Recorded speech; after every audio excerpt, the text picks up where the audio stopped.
Hai, selamat malam. Cerita serem kali ini berjudul Desa Hantu Lampung Selatan.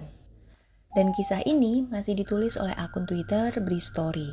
Buat yang mau baca sendiri tweetnya, kalian boleh klik link yang saya sertakan di deskripsi. Silakan juga follow akun beliau dan ramaikan akun beliau. Tapi, buat yang mau dengerin versi suara saya, kalian cukup stay di channel ini dan selamat mendengarkan. Tidak memandang apa pekerjaan kita, mereka akan datang dengan keseraman tanpa diduga, dengan berbagai bentuk yang tidak tertebak. Malam ini saya akan membawakan pengalaman mengerikan seorang supir travel di salah satu bagian Sumatera. Kejadiannya di kota Lampung sekitar tahun 1998. Hati-hati bang, udah malam ini, kenapa nggak besok lagi aja sih nariknya? Tanggung man, setoran masih belum setengahnya ini. Nanti bos marah. Begitulah percakapanku dengan Iman, rekan sejawatku sebagai sesama supir travel. Kala itu nyaris jam 11 malam. Ketika aku masih berada di pelabuhan Bakauheni, Lampung. Ya begitu, sudah menuju tengah malam tapi aku belum dapat memenuhi target setoran. Padahal sebelum-sebelumnya, paling malam jam 9 sudah selesai. Aku sendiri sudah hampir 10 tahun bekerja sebagai supir travel, dengan trayek Bakauheni, Bandar Lampung. Sudah terbilang banyak makan asam garam, merasakan pahit getirnya pekerjaan ini. Tapi entah kenapa, beberapa hari belakangan penumpang sungguh sepi. Padahal jumlah penumpangku jika mobilku penuh tidaklah banyak, yaitu sekitar 12 penumpang. Namun akhir-akhir ini dapat 5 penumpang saja sudah bagus. Malahan malam ini aku baru saja dapat 1 penumpang. Dia sudah duduk gelisah menunggu di mobil. Karena dia sudah cukup lama bersabar menungguku mencari penumpang lain. Angin malam di pelabuhan ini berhembus pelan. Tapi dinginnya makin terasa menembus kulit. Aku yang duduk di tembok memanjang di pinggir terminal masih terus menunggu dengan sabar datangnya penumpang. Syukurlah jam 11 lewat sedikit, ada kapal merapat yang datang dari Pelabuhan Merak. Pasti bakal ada calon penumpang untukku. Dari jauh aku perhatiin memang banyak penumpang yang turun dari kapal. Secerca harapan semakin terang ketika aku memperhatikan banyak dari mereka berjalan ke arah tempat di mana mobilku parkir. Dari sekian banyak orang itu, aku yakin beberapa dari mereka akan menjadi penumpangku. Tapi satu persatu yang datang hanya lewat saja. Ada yang ke tempat penjemputan mobil pribadi, ada juga yang langsung menuju terminal bis besar. Belum ada satupun yang datang dan masuk ke dalam mobil travelku. Duh, gak dapat penumpang lagi nih kayaknya. Sialan. Gumamku saat menyadari tidak ada satupun orang yang masuk ke mobilku lagi. Beberapa menit kemudian, jalur keluar penumpang kembali kosong. Akan ramai lagi kalau ada kapal yang merapat. Momen inilah yang terus menjadi perputaran nasib dan rejeki buat aku dan teman-teman seprofesi. Tapi, di tengah-tengah kegalauan, dari jauh aku melihat ada penumpang yang datang sendirian menyusuri jalur penumpang. Orang itu datang dari pintu keluar. Penumpang ini sangat menarik perhatian, karena biasanya jika ada penumpang turun gini, akan langsung diserbu sopir atau kernet travel. Tapi kali ini enggak. Sama sekali tidak ada orang yang menawarkan angkutan yang akan mengantarnya ke tempat tujuan. Dia terus jalan sendirian dengan tas kecil di tangannya. Kala itu pandanganku terus mengikuti pergerakannya. Dan ternyata dia mulai bergerak menuju tempat parkir kendaraan travel. Dan aku pun semakin penasaran. Remang redup lampu area parkir ini sedikit banyak membuat aku harus berusaha keras menajamkan mata untuk terus memperhatikan. Loh, kok dia berhenti di situ? Aku bergumam sendiri ketika menyadari si penumpang menghentikan langkah tepat di samping mobilku. Tapi waktu itu, dia hanya berhenti lalu diam. Melihat itu, aku langsung mematikan rokok lalu buru-buru berdiri kemudian berjalan menghampiri. Mau kemana pak? Tanyaku ketika akhirnya sudah ada di hadapannya. Lelaki ini kira-kira berusia 40-an, berperawakan tinggi kurus, mengenakan kemeja berwarna gelap dan celana kain layaknya karyawan baru pulang kantor. Ke sini, bisa. Dia menjawab sambil tangannya menyodorkan secari kertas. Aku kemudian mengambilnya. Setelah memperhatikan sebentar, ternyata di dalamnya ada beberapa baris tulisan tangan yang nyaris tidak bisa terbaca dengan jelas. Ini apa, Pak? Tanyaku agak kebingungan. Alamat. Bisa antar saya ke sana? Jawab bapak itu lagi. Sekali lagi aku perhatikan kertas ini. Ternyata benar. Itu adalah barisan kata yang membentuk alamat tujuan. Alamatnya memang tidak tertulis lengkap, hanya nama desa dan beberapa patokan yang harus dilewati kalau ingin menuju ke sana. Alamatnya kurang lengkap, Pak. Tapi Bapak tahu nggak jalan ke sananya? Tanyaku lagi. Iya tahu, nanti saya pandu. Bisa antar saya ke sana? Bisa, Pak, bisa, jawabku. Aku pun menyanggupinya. Ya lumayan lah.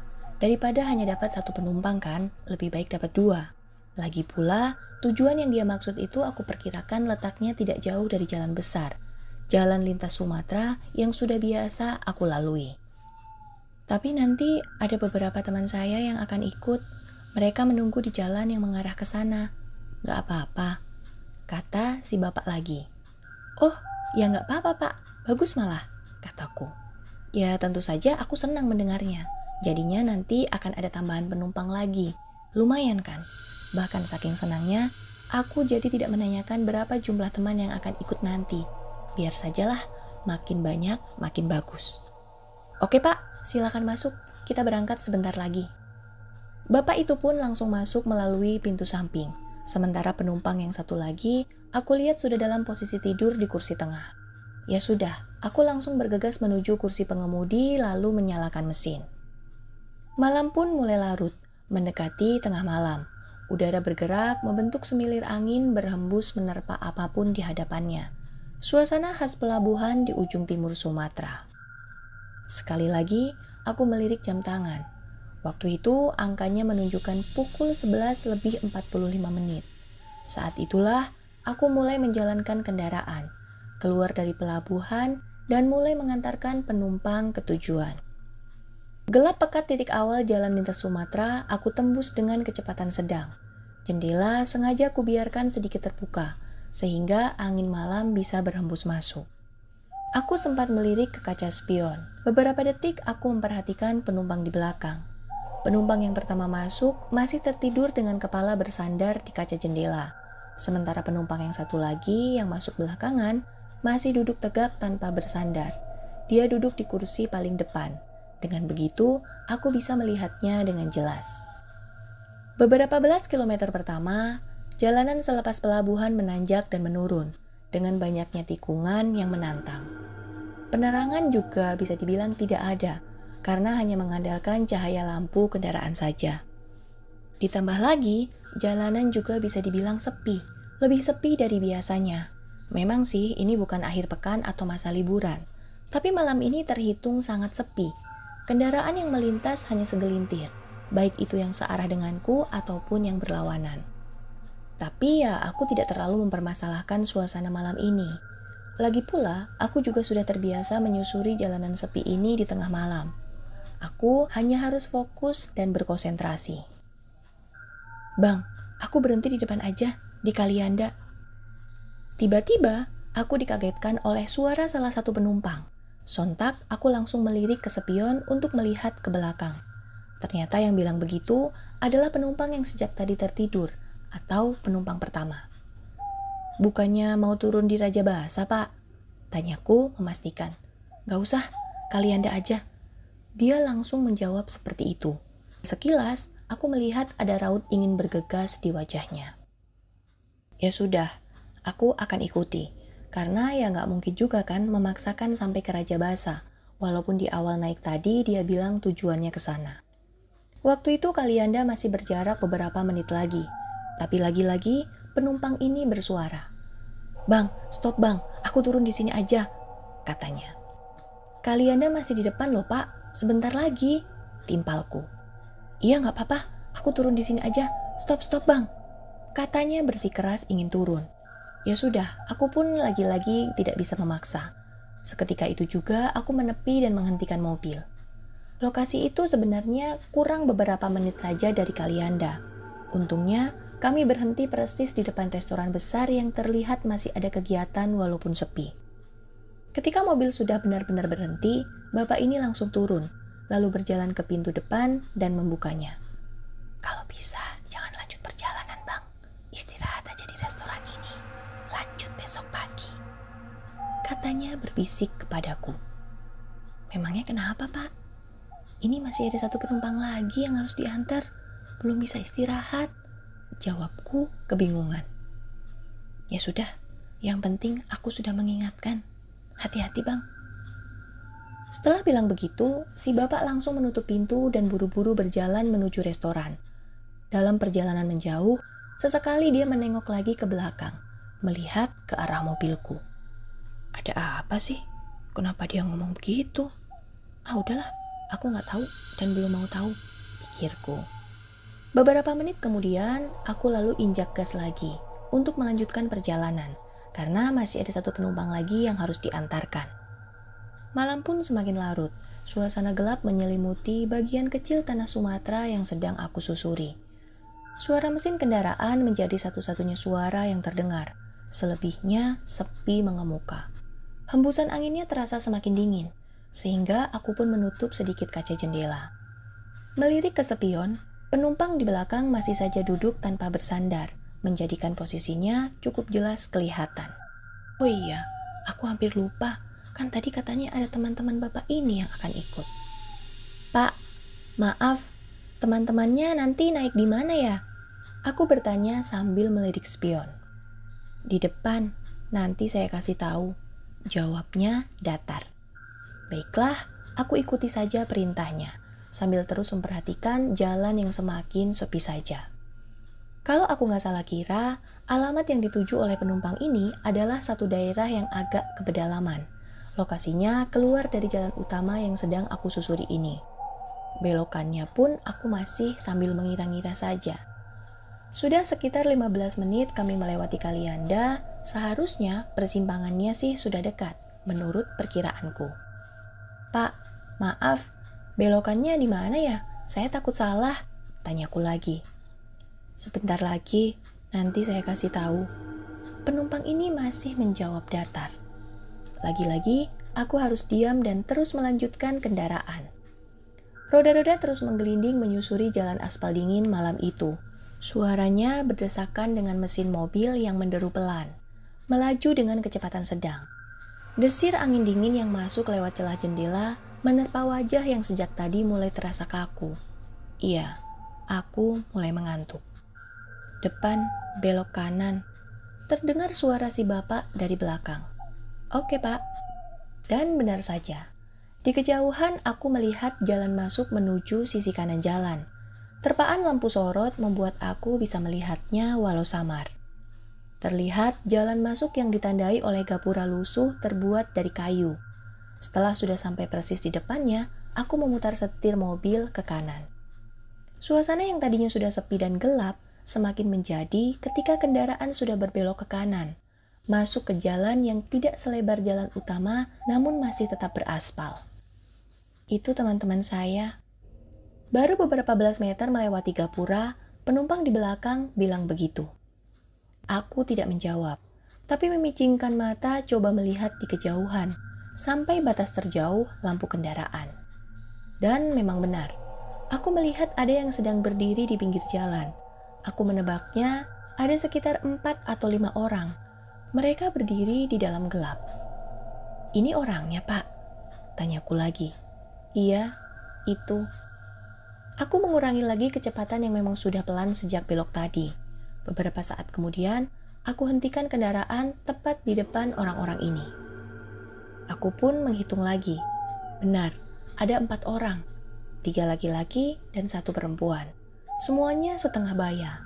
Aku langsung turun lalu berjalan menuju pintu penumpang untuk membukakan pintu. Satu persatu mereka masuk lalu menduduki kursi yang kosong. Tapi tidak ada satupun yang duduk di kursi depan. Senang rasanya melihat isi mobil hampir penuh. Setelah dari titik keberangkatan tadi hanya terisi 2, kemudian tinggal 1. "Tujuannya masih sama, Pak. Tanyaku sambil melirik spion. Masih, jawab si bapak. Ya sudah, aku lalu mulai injak gas lagi perlahan. Jalanan yang sedang kami lalui ini bukan jalan utama, sudah bukan termasuk jalan lintas Sumatera lagi. Jadi, ada beberapa perbedaan. Jalannya sendiri lebih sempit, aspalnya juga tidak terlalu bagus, dan tentu saja lebih gelap, karena bisa dibilang merupakan jalan kampung. Pemandangan kanan kiri hanya pepohonan rapat dengan sesekali ada perumahan penduduk yang jaraknya berjauhan. Sepertinya di luar sana tidak ada angin. Itu terlihat dari pepohonan yang nyaris semuanya tidak ada gerakan. Tapi udaranya cukup dingin, cukup untuk merasuk menembus kulit. Jendela pun aku tutup sedikit lagi, hanya menyisakan ruang kecil agar asap rokok bisa keluar. Alamat yang sedang dituju ini seharusnya aku sudah tahu, karena aku teringat pernah kesini sebelumnya mengantarkan penumpang. Cuma bedanya waktu itu masih ada matahari, sedangkan kali ini mengantar di malam hari. Selain itu, tujuan penumpang ini juga malah lebih jauh lagi, karena masih harus terus masuk ke pedalaman. Tapi walaupun begitu, jalannya masih bisa untuk dilewati. Ini masih jauh ya Pak? Tanyaku ketika sudah mulai ada pertanyaan dalam kepala. Masih, nanti saya kasih tahu. Disinilah keanehan demi keanehan mulai aku rasakan. Salah satunya adalah di belakang sana sama sekali tidak ada percakapan. Mereka semua saling diam satu sama lain, padahal katanya mereka semua berteman. Tapi lama-kelamaan aku tidak terlalu memikirkan hal itu lagi. Aku lebih memilih untuk fokus memperhatikan jalan saja, karena medannya semakin lama mulai menyeramkan. Ditambah lagi jalan aspal sudah berganti dengan jalan tanah sejak beberapa menit yang lalu. Yang tadinya masih ada rumah penduduk walau jarang, sekarang sama sekali tidak ada rumah atau bangunan lainnya. Hanya banyak pepohonan dan semak belukar yang jadi pemandangan di kanan kiri. Apakah suasananya juga semakin gelap? Wah, jangan ditanya lagi. Penerangannya hanya berasal dari sinar lampu mobilku saja. Aku yakin kalau saja lampu mobilku ini mati, gelapnya akan sangat total, dan itu pasti sangat mengerikan. Lalu mau kemana kami sebenarnya? Desa terakhir yang sudah pernah aku kunjungi sebelumnya telah terlewati beberapa menit yang lalu. Setelah itu, sama sekali aku tidak kenal daerah ini, karena aku sama sekali belum pernah kesini sebelumnya.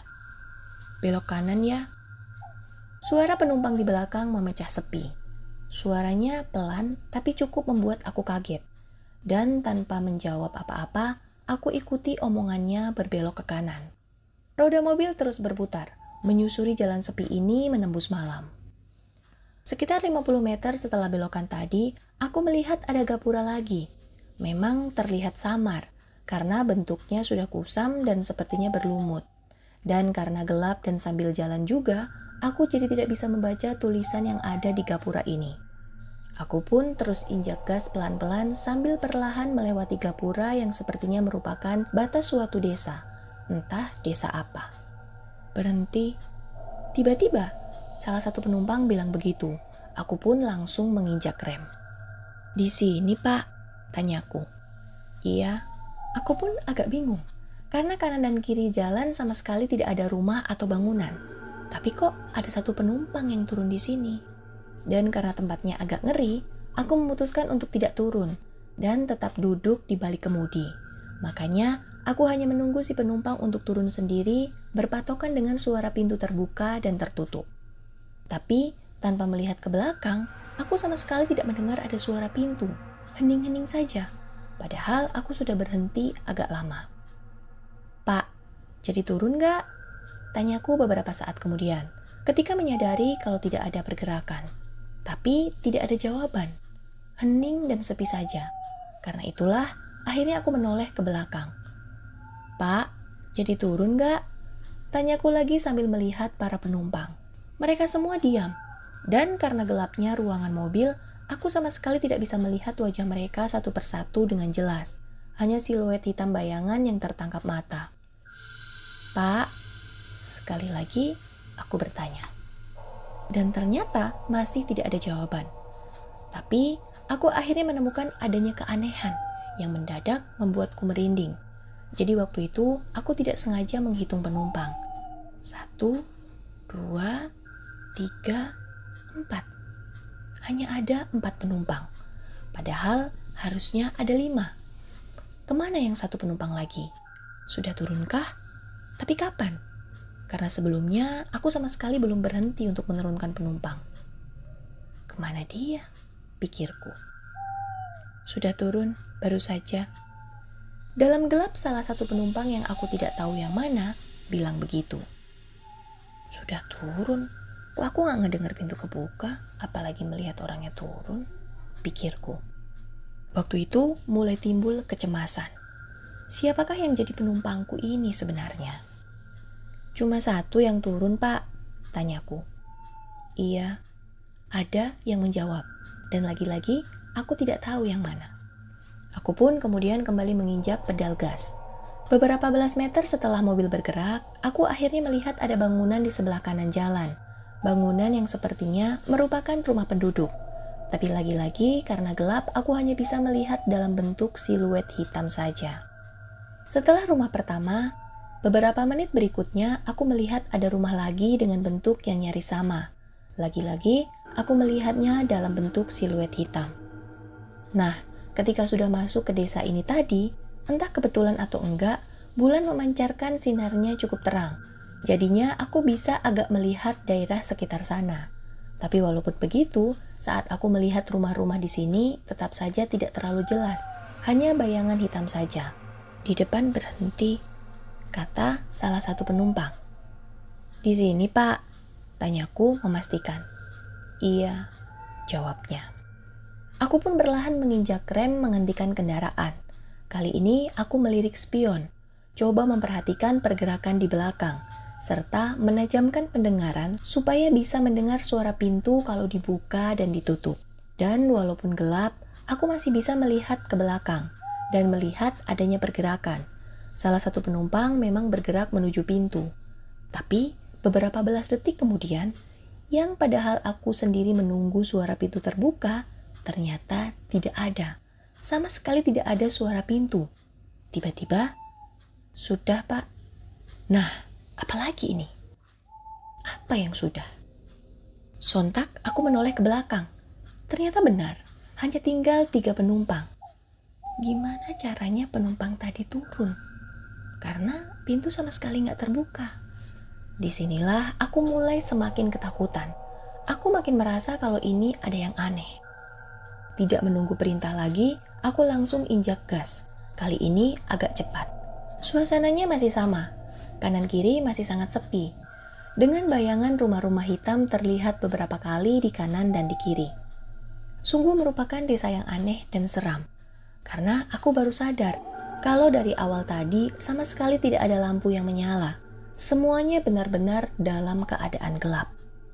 Di tengah-tengah memperhatikan keanehan di luar, aku terkejut ketika ada tangan dingin yang memegang pundakku. Saya berhenti di depan ya, begitu kata pemilik tangan. Nah, kali ini ada yang beda. Karena aku mencium aroma wangi yang semerbak. Sangat wangi. Wangi bunga yang aku nggak tahu bunga apa. Kemudian aku pun berhenti. Persis di depan satu rumah, yang lagi-lagi aku melihatnya sangat gelap, karena masih berbentuk siluet.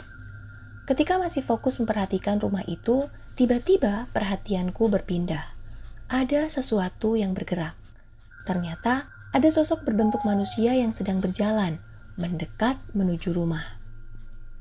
Iya, sosok itu berjalan terus dan terus sampai akhirnya aku melihatnya masuk ke dalam rumah tanpa membuka pintunya. Dia berjalan menembus dinding depan. Aku pun tersentak kaget melihatnya. Benar dugaanku, ini ada yang tidak beres. Kemudian aku perlahan menoleh ke belakang, dan yang aku takutkan terjadi. Dugaanku ternyata benar, kalau penumpangnya sudah berkurang 1 lagi. Sekarang hanya tinggal 2 sosok di belakang. Kemudian lanjut lagi, agak perlahan aku memacu kendaraan lebih cepat. Di sini aku mulai sangat ketakutan. Penumpang yang aku bawa ternyata bukan sosok penumpang biasanya. Berhenti. Lagi-lagi Salah satu penumpang bilang begitu. Tapi kali ini, penasaran mengalahkan rasa takut. Setelah mobil berhenti, aku langsung menoleh ke belakang. Aku ingin tahu bagaimana caranya mereka ini turun dari kendaraan. Aku memperhatikan dua sosok ini. Dan benar, salah satunya kemudian bangkit dari duduk lalu mendekati pintu. Tahu apa yang aku lihat? Ternyata penumpang ini turun kendaraan dengan cara menembus pintu tanpa membukanya sama sekali. Ya Tuhan, aku sangat ketakutan. Ternyata penumpangku bukan manusia. Penumpang yang turun kali ini juga sama.